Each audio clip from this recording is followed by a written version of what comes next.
اولین ویدیو کانال یوتیوبمون خوش اومدین. خب خیلی من ذهنم درگیر بودش که به عنوان اولین ویدیو چه موضوعی رو کاور کنم و گفتم چی از این بهتر که اصلا اون چیزی که نیازه برای اینکه باشگاه رو شروع کنیم، رژیم رو شروع کنیم، یه لایف استایل سالم داشته باشیم و بیام بهتون کمک کنم که بتونین این مسیر رو شروع کنین، توش استمرار داشته باشین.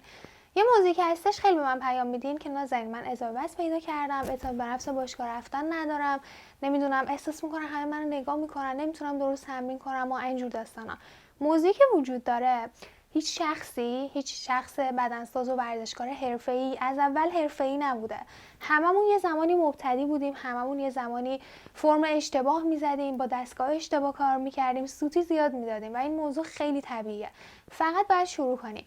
و یه موضوعی که به من اوایل خیلی کمک کرد این بودش که من از شب قبلش کلا پلن تمرینی فردام آماده می‌کردم، ست ورزشی که فردا می‌خواستم بپوشم، کتونیم، جورابم، آب معدنیم، کراتین، حالا هر چیزی همه رو آماده می‌کردم و اینجوری صبح که بیدار میشی دیگه به مغزت مهلت نمیدی که بخواد منصرفت کنه، همه چی آماده است.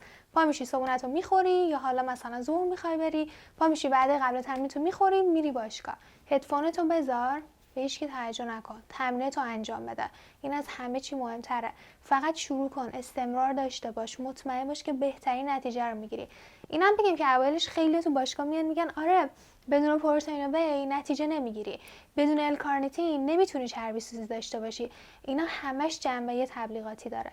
تو اول باید پروتئین دریافتی تو از رژیمت بگیری.